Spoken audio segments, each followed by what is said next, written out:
Welcome to the first lecture on Raymond Chandler's 1943 novel, The Lady in the Lake. This is another video in the series Greenwich Detective Fiction, created for the third-year core course in English Literature at the University of Greenwich.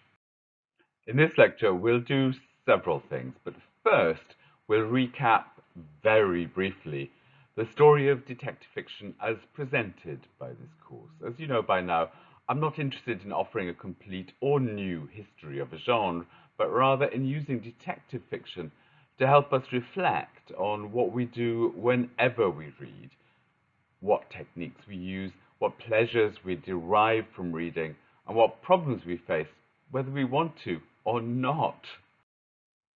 You'll no doubt remember this slide from the very first video on Edgar Allan Poe. And perhaps you'll have connected the second question, what is the fiction of detection, to the very idea of detection conceived as the conclusive solving of a mystery. That's a fiction we tell ourselves. There are no final answers. I really believe that. Perhaps, as we saw at the end of the video on A Scandal in Bohemia, the refusal or inability to solve a mystery conclusively might actually be an advantage. It might be a way to escape control, whether patriarchal or some other form of control. Sidney Paget, the artist of the illustrations to A Scandal in Bohemia, was unable or unwilling to give the woman a clearly recognizable face, unlike what he did for her opponent, the King of Bohemia. Irene Adler escaped him and escaped us, just as she escapes the king, and just as Marianne, if that is indeed her name, escapes Judith Lee in Matched. And previously, I've suggested that despite its very strict structuring, the mystery of who murdered Jenny Saphir in the red silk scarf isn't really solved. It could have been Lupin himself who murdered her and set up the man whom the police have in custody. And then, are we 100% sure of the fundamental crime in Henry Dunbar, the murder, or the causes of the murder? Well, in this video and the successive ones, we'll be thinking about both the precision and ambiguities of Raymond Chandler's The Lady in the Lake. And in this particular video, after the brief historical recap, we'll be exploring the relation of gender to how the novel mixes several different genres. But before we go any further, I want to point you to a YouTube video made by my colleague in this course, John Morton. That video is very keen to show how literary Chandler's writing is, and I'll be exploring that later on as well. Now, if you haven't watched it, I really recommend you do, as I don't duplicate anything that John has to say. There's a link to the video underneath this one. Now, I know well that I said I'm less interested in the history of a genre, and that's true. But first of all, I shall spend a few slides recapping that history very briefly, so you can see where The Lady in the Lake falls in it. It's actually quite important for gender, as we'll find out. I'm certainly not going to spend many minutes on it, though, and neither am I going to spend a lot of time on the hard-boiled, though actually it underlies all this lecture. There are already a lot of introductory guides to hard-boiled detective fiction on YouTube, and they're pretty good. As I said before, I'm not going to waste any of our time by repeating the already well-known, unless it's really important for an argument. What's more important is thinking about the continuing legacy of sensation fiction, and in particular, the emphasis on up-to-dateness, the sense of familiarity of what's being described, and how readers react to it, or at least are supposed to react to it. There'll be several ways we'll approach this, including in successive videos. In the next video, we'll be thinking about how fiction can imbue real material bricks and mortar with a magical, perhaps religious value, before we end with a consideration of a new way that a sense of proximity can flatter us. It's not one that Mansell wrote about in 1863. You'll find that while we may use terms from Mansell, as the course progresses, the precise meanings of the terms change, even while the general principles underlying them don't. Proximity will always mean a sense of closeness, the illusion of closeness. But who is supposed to be close to what changes over time.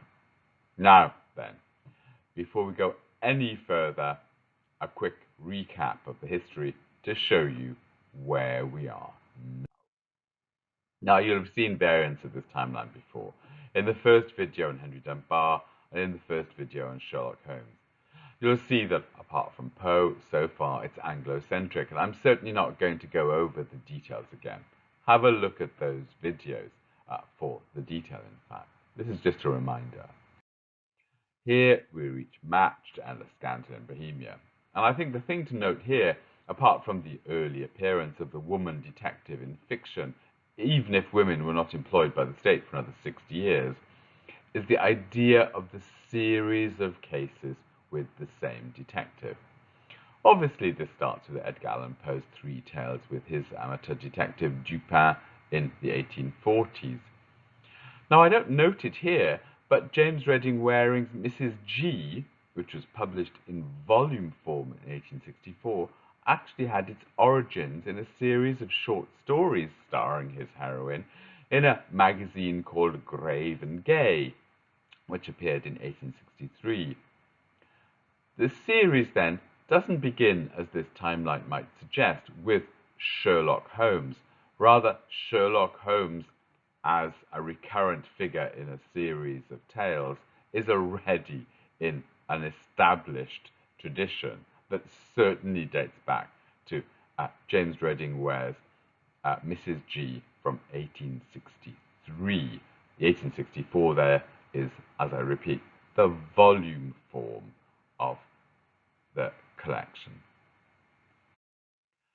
Now, this part of the timeline brings us well into the 20th century.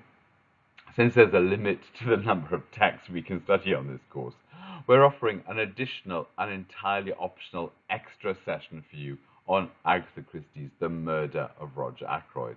Now, I won't say anything about that here, and not even much on what's called the golden age of detective fiction, other than to say it's dominated by women writers, only two of whom I've put up on this table. And don't worry, we shall return to the Golden Age and to the Golden Age women writers in more detail when we come to look at an unsuitable job for a woman. And look at the detective types. An old lady and two dandies in Golden Age, a retired Belgian Hercule Poirot, and an aristocrat, Lord Peter Wimsey. And here we have, bang in the middle, Raymond Chandler's The Lady in the Lake. It's most emphatically not Golden Age. It's an example of what started out as an American development of detective fiction, the hard-boiled, and it is opposed to Golden Age fiction. Oomph. What is the hard-boiled? Well, I've told you there are loads of videos about this online already. Apart from the absolute basics, I'm not going to be giving you definitions that you can find there. But there are a few things I do need to make clear. For a start, it's usually defined as running more or less concurrently with British Golden Age. Unlike every text on this course, it is a hybrid. It's a mongrel, a mixture of various elements. And the mixture you can see on the screen in front of you won't surprise you. The question, I think, is where and how to locate each element, how to prove that this text is a mixture. And what follows are some examples of each type, each mode, if you like, or each genre. I've used genre on the screen, but we can also think of modes. I won't be talking here about poetry, as John Morton does that in his excellent video on this novel. Though even in the passages that I do cite, you'll see that poetic is absolutely everywhere.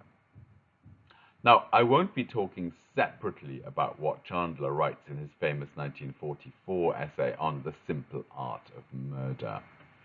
This is an essay that he wrote just over a year after The Lady in the Lake was published and when World War II was still going on, but more of that in successive videos. What he wrote there is so interesting that I shall be quoting it as we go on and returning to it again and again. But first, I do need to prove to you that these elements, these modes, these genres are actually locatable in the text. Obviously, this is very important for you as the kind of thing you need to do in your close readings for your assessments. Gothic elements are actually very legible in The Lady in the Lake, even if the setting is contemporary with the reader in 1943. We can find it in several places. The locked room where the hero or heroine is under threat will come up later in the novel, for example. But this passage from the end of chapter 6, where the body of Muriel Chess, in inverted commas, floats up from the depths of the lake, is a particularly clear example. Now, you'll note that I'm not giving you page numbers in the passages that follow, as I don't know what editions you're using. You may perhaps be reading electronic ones, and that's all right. But I'm giving you indications of where the passages are to be found, and to make it easier for you, in fact, I've tended to focus on passages at the beginning and ending of chapters, so you can find them really easily. Now, as always, I won't be reading out the passages, so you may well want to pause the video, such as now, to read what's on the screen before we start commenting on it. This passage is a great one to analyze in terms of the hermeneutic cycle. That is, how we gradually redefine over time, sentence by sentence, word by word, what's being described through the succession of the words. Now, for the passage as a whole, of course, we will already know the conventions. We can activate our archives of detective fiction. By now, surely we will have guessed what Marlowe and Bill Chess are going to find in the lake. The very title gives it away, really. But aren't we still held spellbound by the way the wheels of the prose turn and develop, and what is actually a kind of medieval poetic blazon? That is, a description of a person that often starts lower down the body and gradually assembles a picture of the whole person that ends with praise of the face. Here, the medieval blazon is grotesque. Well, exactly. It's rendered Gothic. The rotted plank is a kind of herald setting the scene for the something which rises with infinitely careless languor, rolling lazily, breaking the surface of the water casually. That something becomes a collection of sartorial details. Dark blonde hair that seems somehow still alive, as if it could still calculate and manipulate us. What emerges is the nightmare, the very picture of jewel-studded death that borrows a great deal from the effects of the sublime, and indeed from Edgar Allan Poe, actually, if you read some other tales of his. But in particular, it's a sublime moment, as theorized in the late 18th century by Edmund Burke. It's an encounter with the not I, an encounter with death, an encounter with something so powerful, an encounter that is so powerful itself that it threatens our very sense of identity. As Marlowe himself discovers in his literal nightmare of a woman with swirling hair at the beginning of chapter 14. But it's visible here, that sublime encounter. Even the identification of the something as somebody, as Muriel, can't fully recall the narrator to himself. Bill Chess's voice seems far off, as if the narrator has had to shut his senses and his sense of self off to stop this terrible Gothic encounter. Now, I'm sure you can find many other moments, but this seems to me to be the most obvious example of Gothic that I can locate in the novel. It's an absolute contradiction, so it seems, of the romance of The Lady in the Lake, which, as you will know, is a reference to the beautiful Arthurian fae from whom Arthur gets his sword. Unlike in the Arthurian romance, where the Lady in the Lake reinforces Arthur's masculinity, this lady obliterates it. There seems no room for romance in this novel. Yet, elements of romance are everywhere, but dispersed in fragments. What, for example, is the role of the heraldic beast that brackets chapter 10, the tame doe with the leather collar on? It serves no function whatsoever in terms of the efficiency of the plot. It's like the blazon, or rather the anti-blazon, that we've just encountered. This encounter with the doe suggests allegory, almost as if it were a reference to a sonnet by the late medieval Italian poet Petrarch, where the poet narrator meets a doe with a jeweled collar, who is an allegory of his love, who then disappears at the end of the poem. And then there's Guigemard by the medieval French romance writer Marie de France. Guigemard is the titular hero of one of Marie's lays, or long narrative poems. Guigemard hunts a doe and kills it, wounding himself in the process. While dying, the doe tells him he will suffer as she has done, and that he will fall in love with a lady who will suffer just as much as well. I could go on, but you get the idea. The important point that I'm making here is that romance and realism aren't opposed. Rather, romance is always within the realism here, just around the corner, as it were. And a chance encounter with this tame doe can bring about a kind of magic without cause and without scientific effect on the plot. It's precisely a magical something, but not always a horrible something, but something that the plot, the forward narrative drive of the plot, cannot quite capture. Now, I've made references to medieval texts here, but I'm not suggesting at all that we need to know the specific medieval texts I mentioned, the Petrarch sonnet or the Lays of Marie de France, to understand what I'm talking about. Chandler might very well have known them. In fact, I think he probably would. But I'm not sure that establishing these references help us to understand the text better, though, as we'll find out, it may be flattering to us to be able to raid such a high-status archive and then display it. I think the important point really is that realism, gritty, and I haven't explained this yet, gritty, masculine, hard-boiled realism isn't enough for the text. Not quite. There's something beyond the enumeration of facts. And this brings us to the question of what realism in this context is then. Is it just the simple enumeration of facts? Here's the beginning of chapter 7. It's where Marlowe goes to report the finding of the body to Sheriff Patton. And here we find a detailed description of the down-at-heel office, and in typical 19th century realist style, though the sentences are rather shorter. And of course, if we read the clues like a detective, we also learn about its inhabitants, again exactly like 19th century descriptions. Patton is not educated. His handwriting is childish, but he is tough. He writes in hard-bitten figures.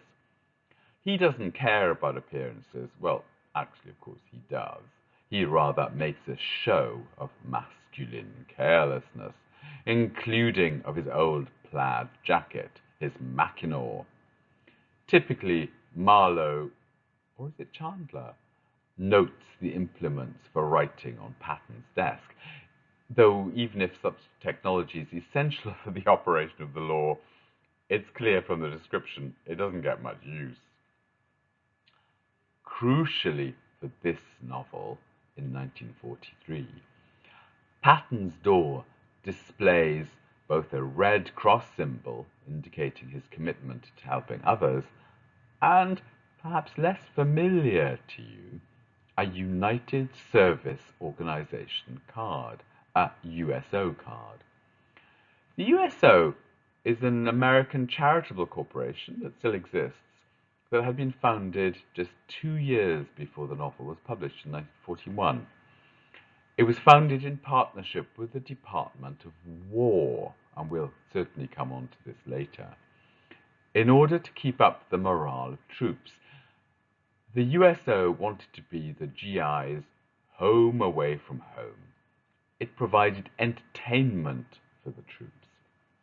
In other words, Patton's display of this USO card is a sign that he's supporting the war effort, even if he's a long way from the front in the Californian hills. So far, so realist in the 19th century sense. But Chandler himself has another definition of realism. His notion of realism, which I take from The Simple Art of Murder, his 1944 essay, owes more to the gritty world of corruption of the American 1920s and 30s, the period of Prohibition. It's a world in which gangsters rule nations and almost rule cities, where hotels are brothels. It's a world of shameless hypocrisy, not a fragrant world, Chandler calls it, in a reference very clearly to the vision of the world of the Golden Age detective story that he's just created for us in the essay to despise. The world of the prize-winning tea rose begonia and old grey sundials. Our world, he says, the world we live in, is not like this, and it takes writers with tough minds and a cool spirit of detachment to write about our world of hypocritical, dog-eat-dog, competitive individualism. Those are my words, not his. Competitive individualism. I think I need hardly point out to you the perhaps over-anxious claims to an aggressive masculinity here, and how one might as well talk of the hard-boiled detective as the writer in these terms. Remember, I've just confused in the previous slide the narrator and Chandler himself. It seems for Chandler there's a conflation of the two, the hard-boiled detective writer and the hard-boiled detective. But it's almost as if the detective story writer is like an investigative journalist who roams the dark streets and cellars and brothels and prisons to uncover the true crimes of the social body. Tough minds and a cool spirit of detachment, which is being praised here, will surely hate melodrama. It might also gender it and depend on it. And that's indeed what we find, at least ostensibly. Here's the end of chapter 15, where Marlowe meets Mrs. Falbrook, Mildred Haviland, in one of her disguises. But she's not very good at disguising herself. Well, that's what Marlowe likes to tell us. She borrows, according to the narrator, rather too much from the theatre to be convincing. Of course, Marlowe's telling this in retrospect. He's reconstructed the story, and of course he's in charge of the knowledge. Maybe in retrospect. At the time? She stamped her foot. That was all the scene lacked. That made it perfect, writes Marlowe in rhythms, language, and irony that could almost come out of Oscar Wilde. The point is that Mildred, Mrs. Falbrook, is too melodramatic to be convincing. She's too much like Lady Isabel in one of the many play and film versions of the famous sensation novel by Mrs. Henry Wood, East Lynne, which you'll find James Joyce also referring to in Ulysses later on the course. The image I've found of an actress playing Lady Isabel from the British newspaper archive doesn't duplicate the gesture of Mrs. Falbrook, but you get the idea. And of course, the rejected melodramatic is associated with the feminine in The Lady in the Lake, or at least the feminized. Think of the scene in this very same house where Marlowe encounters Lavery when, as a student put it once, the boys seem to be having a lover's day. Of course, this is melodrama again. Lavery is protesting too much, and Lavery's acting is, at the end of the passage, presented as acting. His behaviour is presented as artificial and again in gendered terms. Under Lavery's veneer of playboy, sophisticated playboy, and friend of rich women, is a tough street kid. Or, this is really interesting, according to Marlowe, a lower class woman faking being posh. Acting, melodrama is definitely in the text, but at least ostensibly it is gendered feminine and associated with the bad subject. That is, with rejected bad masculine and bad feminine, and the bad masculine is associated with the bad feminine. It's associated with fakery and acting, with precisely that hypocrisy that the realist detective fiction writer should be so keen to debunk. Now, today we think of the hard-boiled detective often, and perhaps mainly, in visual terms, as a set of visual clues and signifiers, a set of visual signs. I always think of Humphrey Bogart as the character's embodiment, especially in two films, The Maltese Falcon and The Big Sleep. You can find links to extracts from these films below the video. The Maltese Falcon was based on a novel by a writer, Dashiell Hammett, that Chandler praised lavishly in his Simple Art of Murder essay. Well, it's a kind of cross-promotion for a fellow writer, a specific one, while The Big Sleep was based on one of Chandler's own novels. Now, we think of the hard-boiled detective as tough and cynical with, what was the phrase? A tough mind and a cool spirit of detachment. And of course, he has a gun, a trench coat, and probably a fedora. He's wearing a suit, not from the best tailor, that really does need to go to the cleaners, or at least have a good press. Holmes had his cocaine habit. The hard-boiled detective drinks a lot. You may remember the scene with Bill Chess and Marlowe, how much they get through. The hard-boiled detective works for money and not for the pleasure of solving crimes, and his services are called on either because the police are often corrupt, or at least they've been infiltrated by corrupt elements, or because they're too stupid and, if they were involved, would confuse the law with justice.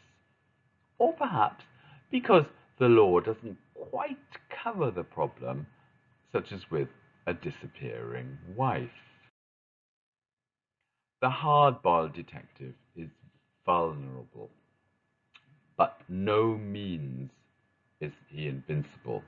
He's ordinary, he's just like us, a worker, or rather, not a worker for a big corporation, but an independent, self-employed man who, precisely because he is self-employed, remains outside the trammels and moils, the customs and traditions, the hypocrisies and acting that working for a big corporation necessarily demands of us. He is the quintessence of American individualism, the opposite of the caring collectivist. Chandler himself describes the detective of his stories in interesting ways. Yes, he's ordinary and common, but he's also unusual because he is a man of honor. That seems to me finally uncompromising. He owes allegiance not to groups, but to an idea, honor, that implies a commitment to truth and honesty. He is, in short, a knight in shining armor who enters the lists for an ideal. We're back to the medieval again, do you notice? But he's also, at the same time, an ordinary man. There's Humphrey Bogart in the trench coat and fedora.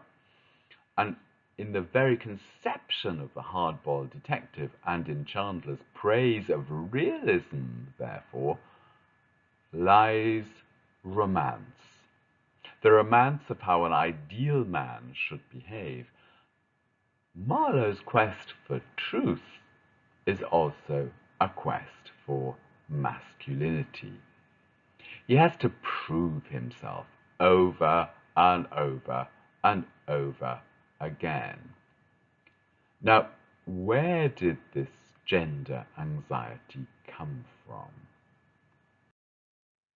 Well, the answer lies in how Chandler sees publishing. He describes it in The Simple Art of Murder as a highly competitive marketplace. This idea of the competitive marketplace where everyone's out for themselves is an idea that runs through the essay, and I've just quoted one example there for you. Of course, Chandler will feel threatened, as his idea of society is that it is competitive and individualistic, and competition and individualism are natural. They are unquestioned. This is the basis of human nature.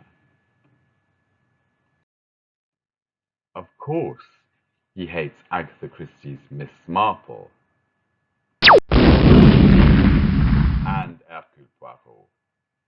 They are rivals. And just look, though, at the company Chandler himself actually keeps.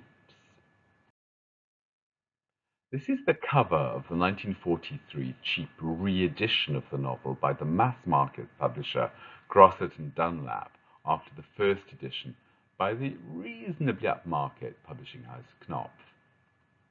Grosset and Dunlap placed The Lady in the Lake in the company of, I quote, a chilling crop of top-flight mysteries written by master crime writers. Or should they be mistress crime writers? For look, 7 of the author's names here are women's. 6 are men, though 2 of the men are actually the same man under 2 different names. A. Fair is actually a pseudonym of Earl Stanley Gardner, the creator of Perry Mason, who you may have heard of as the criminal lawyer who's an investigator, a very famous television series there.